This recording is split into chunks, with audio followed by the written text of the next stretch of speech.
Welcome to TR TV. నేను మీ Anil. Teenmar Mallanna alias Chintapandu Naveen Warangal, Khammam, Nalgonda ఉప ఎన్నికల్లో గెలిచిన తీర్మార్ మల్లన్న తను ఏ పార్టీలో ఉన్నా కానీ బీసీ నినాదం అయితే తీసుకొని ముందుకైతే వస్తా ఉన్నారు. మరి ఇప్పుడు స్వయంగా సీఎం పదవిలో ఉన్న రేవంత్ రెడ్డికి ఎసరు పెట్టిన దాఖలాలు కనబడతా ఉన్నాయి. ఎందుకు మాట అంటానంటే సీఎం రేవంత్ రెడ్డి పాలన వచ్చింది, కేసీఆర్ పాలన పోయిన తర్వాత రేవంత్ రెడ్డి పరిపాలిస్తా ఉన్నారు తెలంగాణని. మరి ఏమైనా చేంజెస్ వచ్చినాయా తెలంగాణలో అంటే ఎక్కడ కూడా ఏం చేంజెస్ కనబడట్లేదు. ఇప్పుడు రెడ్డిలే రాజ్యమే కనబడతా ఉంది. మంత్రి పదవులలో రెడ్డిలే, స్థానికంగా పదవులలో రెడ్డిలే, కార్పొరేషన్ చైర్మన్లలో రెడ్డిలే, ఎక్కడ చూసినా కొంత రెడ్డి డామినేషన్ కనబడతా ఉంది. బీసీలకు అన్యాయం అవుతా ఉందని కూడా తీర్మార్ మల్లన్న మాట్లాడిన దాఖలాలు తెలుసు. ఇప్పుడు కాంగ్రెస్ సంబంధించిన ఎమ్మెల్యేలు కొంతమంది, అటు చూస్తే బీఆర్ఎస్ సంబంధించిన ఎమ్మెల్యేలు కొంతమందిని మరి తీసుకొని తెలంగాణ నిర్మాణ పార్టీ ఏదైతే ఉందో టీఎన్పీ, గతంలో తను ఆ టీఎన్పీని తీసుకొని రావడం అయితే జరిగింది. ఎన్నికల కంటే ముందే, అసెంబ్లీ ఎన్నికల కంటే ముందే టీఎన్పీని తీసుకొని రావడం అయితే జరిగింది.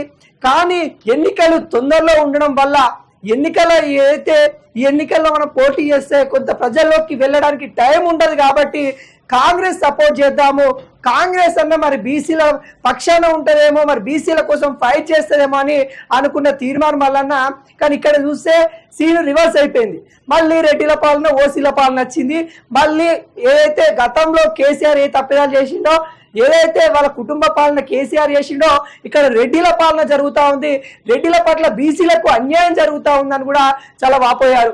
అదేవిధంగా ఇప్పుడు బీసీ నినాదాన్ని తీసుకొని రావడానికి కొంతమంది నేతలు బీజేపీ, బీఆర్ఎస్, కాంగ్రెస్ నుండి బీసీ నాయకులందరినీ ఏకం చేసే దాఖలాలు కనబడతా ఉన్నాయి.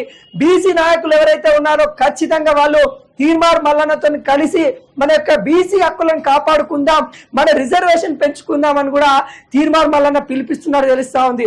ఇప్పటికే 43% రిజర్వేషన్ కోసం తీర్మార్ మల్లన్న సీక్రెట్ మీటింగ్లు పెడతా ఉన్నారు. బీసీలకు సంబంధించిన నాయకుల కోసం కులగణన చేయకపోతే మరి కాంగ్రెస్ కు ఒక వ్యతిరేక యుద్ధము రాబోతా ఉన్నట్టు కూడా తను చెప్పకనే చెప్తున్నాడు తెలుస్తా ఉంది.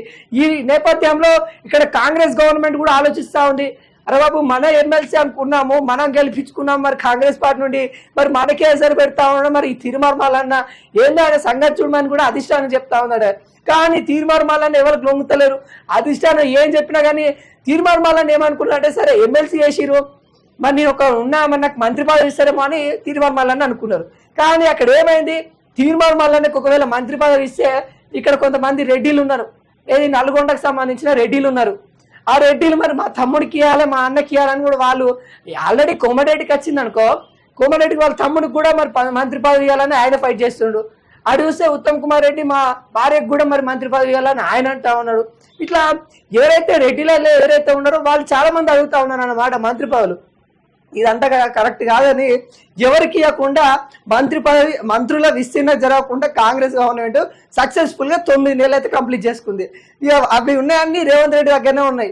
అటు హోమ్ మినిస్టర్ రేవంత్ రెడ్డి దగ్గరనే ఉంది, ఇటు విద్యాశాఖ మినిస్టర్ ఆయనకనే ఉంది. ఇక మిగిలిన ఏమైనా ఉన్నా కానీ మరి రేవంత్ రెడ్డి దగ్గర పెట్టుకొని వాళ్ళ పిఎలతో పని చేపిస్తున్న దాఖలాలు కనబడుతున్నాయి. ఎంత ఇబ్బంది అయినా తెలంగాణలోకి, ఎంత అన్యాయం అయినా కానీ తనకైతే మరి నవ్వుకుంటా ఏదైతే ఆయనేమో కేసీఆర్ ఏమో ఫామ్ హౌస్ లో పడుకొని ఆయన చేసిండు, ఈయనేమో ప్రజల్లో ఉన్నా కానీ ప్రజలకు ఎటువంటి మేలు చేయకుండా ఈయన పరిపాలిస్తున్న తీరే కనబడతా ఉంది. సో ఇదంతా పోవాలి. తెలంగాణ ఏదైతే ఓసీల పాలన ఏదైతే ఉందో, రెడ్డిల పాలన ఏదైతే ఉందో ఆ పాలనంతా పోవాలి. ఇక లాస్ట్ సీఎం రేవంత్ రెడ్డి అని చెప్తుండు ఓసీల నుండి. ఇక ఆయనే ఇక బీసీలు రావాలి, బీసీలు వచ్చి మరి నెక్స్ట్ బీసీ రాజ్యం రావాలి. బీసీలు మరి దాదాపుగా 53%, 52% ఉన్నారు. మరి వాళ్ళకి కనీసం 43% రిజర్వేషన్ అడిగితే ఎందుకు ఇస్తలేరు? మన రాష్ట్రం తెచ్చుకొని మనం ఎంతలో మనకంత రిజర్వేషన్ కొట్లాడుకుందాం. ఈ కొట్లాడుకునే నేపథ్యంలో మీరందరూ నాకు సహాయం కావాలని కొంతమంది బీసీ నాయకులు, బీసీ ఎమ్మెల్యేలను మరి తీర్మార్ మల్లన్న దగ్గర తీసుకొని మాట్లాడుతున్న ముచ్చట తెలుస్తా ఉంది. ఈ నేపథ్యంలో మరి కాంగ్రెస్ కి ఉన్న ఎమ్మెల్యేల సంఖ్య కూడా కొద్దిగా తగ్గేటట్టుంది. మరి బీఆర్ఎస్ ఆల్మోస్ట్ పార్టీ ఫిరాయించిన ఎమ్మెల్యేలు ఏదైతే 10 మంది ఎవరైతే ఉన్నారో అక్కడ ఉప ఎన్నికలు కూడా వస్తాయి. ఆ ఉప ఎన్నికలలో కూడా టీఎన్పీ, తెలంగాణ నిర్మాణ పార్టీ అంటే తీర్మార్ మల్లన్నకు సంబంధించిన పార్టీ పోటీ చేయాలని అనుకుంటా ఉంది. అసెంబ్లీలో మనమే అడుగు పెడదాం. ఇప్పటి నుండే ఉప ఎన్నికలు ఖచ్చితంగా వస్తాయి. మరి ఇప్పటి నుండి ఈ 10 ఏవైతే అసెంబ్లీ స్థానాలు మనం దక్కించుకుంటే మన బీసీ నినాదాన్ని ఇంకా నిలబెట్టుకోవచ్చు. రాబోయే ఎన్నికలలో బీసీల సత్తా చూపించవచ్చు అని కూడా తీర్మార్ మల్లన్న చెప్తా ఉన్నాడు. మరి దీనికి ఎంతమంది సై అంటున్నారు?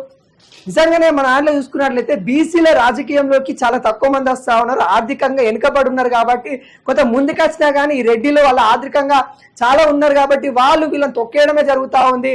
ఆ నేపథ్యంలో ఇప్పుడు ఎంతమంది ఉన్నారు బీసీలను చూసుకున్నా కూడా చాలా తక్కువ మందే ఉంటారు. వాళ్ళందరినీ చైతన్యవంతం చేసే దిశగా తీర్మార్ మల్లన్న పోతా ఉన్నారు. వాళ్ళందరినీ చైతన్యవంతం చేసి ఏదైతే బీసీల హక్కులు కావచ్చు, బీసీ కులగణన కావచ్చు, బీసీ రిజర్వేషన్స్ కావచ్చు, ఏవైతే ఉన్నాయో బీసీలందరినీ బీసీ నినాదాన్ని ముందు తీసుకొని పోవాలి. ఒకవైపు తీర్మార్ మల్లన్న ఇట్లా ఉంటే బీసీ సంఘ నేత ఆర్ కృష్ణయ్య గారు రాజ్యసభ ఎంపీగా ఉన్న తను కూడా ఏదైతే బీసీల హక్కుల గురించి గత 20 సంవత్సరాల నుండి పోరాడుతూ ఉన్నారు ఆర్ కృష్ణయ్య గారు. నిజంగా ఆయన హెల్త్ బాగాలేకున్నా కానీ తన ఆరోగ్యం తనకి సహకరించకపోయినా కానీ బీసీల గురించి కొట్లాడే వ్యక్తి ఎవరైనా ఉన్నారా అంటే ఆర్ కృష్ణయ్య అని చెప్పుకోవచ్చు. ఆ ఆర్ కృష్ణయ్య ఇప్పుడు కూడా తీర్మార్ మల్లన్నకి సపోర్ట్ చేస్తా అన్నట్టు విధంగా మాట్లాడుతున్న నేపథ్యాలు కనబడతా ఉన్నాయి. ఎందుకంటే ఆర్ కృష్ణయ్య ఏదైతే 20 సంవత్సరాల నుండి తను కోరుకున్నది ఏంది, బీసీ రాజ్యం రావాలని తను కోరుకున్నారు. బీసీ సంక్షేమాన్ని పెట్టారు, బీసీ రాష్ట్ర కమిటీ అని పెట్టారు. ఎన్ని పెట్టినా కానీ తను ఉమ్మడి ఆంధ్ర ఉన్నప్పుడు కూడా తను బీసీల కోసం కష్టపడిన వ్యక్తి ఆర్ కృష్ణయ్య. మరి అలాంటి వ్యక్తి తీర్మార్ మల్లన్నకి సపోర్ట్ చేస్తా బరాబర్ చేసుకుందాం, మనం బరాబర్ బీసీలని రాజ్యం తీసుకొని వద్దాం, నేను నీ ముందే ఉంటాను కూడా ఆర్ కృష్ణయ్య సపోర్ట్ చేస్తున్న దాఖలాలు కనబడతా ఉన్నాయి. ఇటు ఒకన చూస్తే బీజేపీ నుండి మరి బీజేపీలో కీలక నేతగా ఉన్న ఈటల రాజేంద్ర గారు మల్కాజ్గిరి అతిపెద్ద ఏదైతే లోక్సభ ఉందో లోక్సభలో గెలిచిన ఈటల రాజేంద్ర గారు ముదిరాజ్కి సంబంధించిన వర్గానికి చెందిన వ్యక్తి కాబట్టి తను కూడా మరి తీర్మార్ మల్లన్నకి తను కూడా వెళ్దామని తీర్మార్ మల్లన్న కూడా ప్రపోజల్ పెడతా ఉన్న దాఖలాలు కనబడతా ఉన్నాయి. తను కూడా తీర్మార్ మల్లన్న చెప్తా ఉన్నాడట, అన్న ఈటల రాజేంద్ర అన్న నువ్వు పెద్దన్నవి, నువ్వు కూడా మన బీసీలో ఉండాల్సిన నేతవి, ఖచ్చితంగా నువ్వు రావాలి. ఏదైతే అక్కడ బీజేపీ ఉందో బీజేపీలో కూడా కొంత రెడ్డిలకి కిషన్ రెడ్డి ఉన్నాడు కాబట్టి అక్కడ రెడ్డి వర్గానికి సంబంధించిన వాళ్ళు ఎక్కువైపోయారు, అక్కడ నీకు ఎటువంటి రెస్పాన్సిబిలిటీ దక్కుతుంది, ఖచ్చితంగా నువ్వు టీఎంపీ తెలంగాణ నిర్మాణ పార్టీలో వచ్చి నువ్వే కీలక పాత్ర పోషించు అన్నట్టు కూడా తీర్మార్ మల్లన్న చెప్తా ఉన్నాడు. అదేవిధంగా బీఆర్ఎస్ సంబంధించిన నేతలు శ్రీనివాస్ యాదవ్ కావచ్చు, శ్రీనివాస్ గౌడ్ కావచ్చు, ఎవరైతే బీసీలకు సంబంధించిన వాళ్ళు ప్రతి ఒక్కరిని కూడా మరి అడుగుతా ఉన్నారు. ప్రభాకర్ రావు ఎవరైతే బీఆర్ఎస్ సంబంధించిన ప్రభాకర్ రావును కూడా మరి తీర్మార్ మల్లన్న చెప్తా ఉన్నారంట, అన్నలారా ప్రతి ఒక్కరు బీసీ నేతలు ఎవరైతే ఉన్నారో నా వెనుక నడవండి, నేను నీ వెనుకైనా ఉంటా, ఏదైనా నేను సిద్ధము, బీసీ నినాదం కోసం మనం పోరాటం చేద్దాం, బీసీల కోసం హక్కుల కోసమై మనం కదిలి నడుద్దాం, ఈ ఓసీల రాజ్యాన్ని కూలగొడదాము, ఈ రెడ్డిల పాలని కూలగొడదాం అన్నట్టు కూడా తీర్మార్ మల్లన్న రేవంత్ రెడ్డికి కొంత తన యొక్క సీఎం పదవికి ఎసరు పెట్టి మరి చేస్తున్న కార్యక్రమాలు కనబడతా ఉన్నాయి. ఇప్పటికే కాంగ్రెస్ అధిష్టానం నుండి మన సీఎం రేవంత్ రెడ్డికి కొంత ప్రెజర్ వస్తూ ఉంది.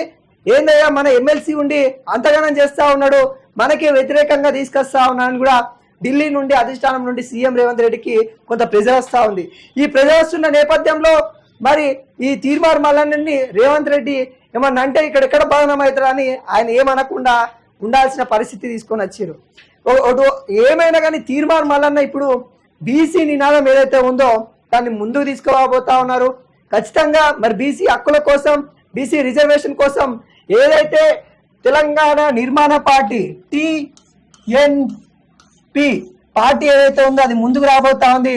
బీసీల కోసమై, హక్కుల కోసమై, 43% రిజర్వేషన్ కోసమై మరి బీసీల ఏదైతే వాటి వాళ్ళ యొక్క జాబ్స్ కానీ లేకుంటే వాళ్ళకున్న రిజర్వేషన్ కానీ వాళ్ళు రాజకీయాల్లో ఎదుగుదల కానీ ఖచ్చితంగా మన TNP ముందుంటది, తెలంగాణ నిర్మాణ పార్టీ అన్నట్టు కూడా తీర్మార్ మల్లన్న వ్యక్తం చేస్తా ఉన్నారు. ఇప్పటికే దాదాపుగా అటు బీఆర్ఎస్, బీజేపీ, ఇటు కాంగ్రెస్ నుండి 13 మంది ఎమ్మెల్యేలు తీర్మార్ మల్లన్నతో పనిచేయడానికి రెడీగా ఉన్నారంట. 13 మంది ఎమ్మెల్యేలు వాళ్ళ పేర్లు ఇంకా బయటకు రావాల్సింది ఉంది. ఆ 13 మంది ఎమ్మెల్యేలు ఒకవేళ ఏదైతే పార్టీ ఫిరాయింపు పైన ఆ 10 మంది పైన అనర్హు వేట వేస్తే ఆ 10 ఎమ్మెల్యేలను కూడా దక్కించుకున్నామనే దాఖలాల్లో తీర్మార్ మల్లన్న ప్లాన్ చేస్తున్నాడంట. ఈ 10 స్థానాలు దక్కించుకొని అసెంబ్లీకి వెళ్ళాలి. అసెంబ్లీకి వెళ్తే మన బీసీ హక్కుల గురించి మనం మాట్లాడడానికి అర్హత ఉంటది.